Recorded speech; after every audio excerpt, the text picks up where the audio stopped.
क्या आपको पता है कि हिमाचल प्रदेश दुनिया के टॉप 5 मोस्ट वेलकमिंग डेस्टिनेशंस में शामिल हुआ है? ये कोई रैंडम क्लेम नहीं है। इसकी कवरेज कई न्यूज चैनल्स में भी हुई है।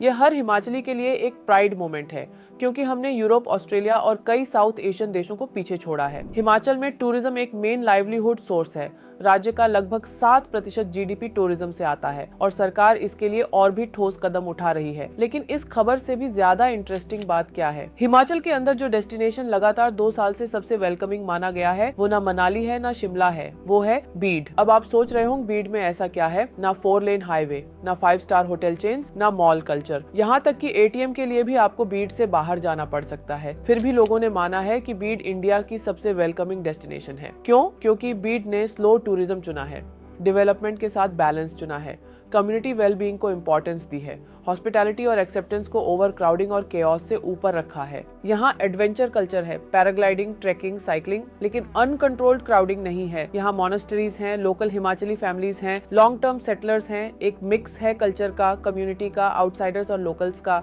लेकिन हेल्थी बैलेंस है। कार्स टाउन के बाहर पार्क होती हैं, अंदर लोग वॉक करते हैं, रेंटल स्कूटर्स और साइकिल्स अवेलेबल हैं, छोटे लोकल कैफेज हैं जहां ओनर्स खुद ऑपरेट करते हैं। सीजनल प्रोड्यूस आसपास के फार्मर से आता है, जो सस्टेनेबल इकोनॉमी और एनवायरनमेंट दोनों के लिए एक प्रभावी मॉडल है। इससे यह साबित होता है कि वेलकमिंग होना सिर्फ इंफ्रास्ट्रक्चर का खेल नहीं है, ये स्लो लिविंग और स्ट्रॉन्ग कम्युनिटी प्लानिंग का रिजल्ट है।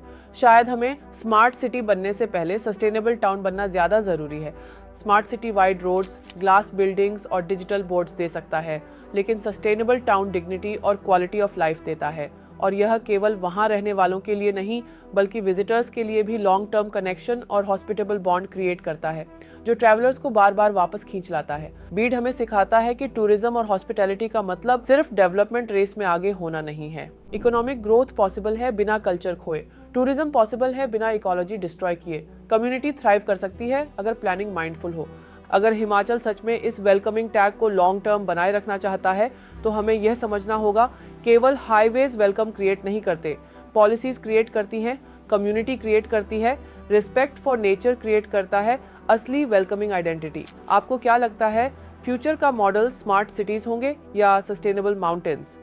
अपनी राय कमेंट्स में बताएं और हिमाचल से जुड़े ऐसे टॉपिक्स पर और वीडियोस देखने के लिए हमारे यूट्यूब चैनल को सब्सक्राइब करें।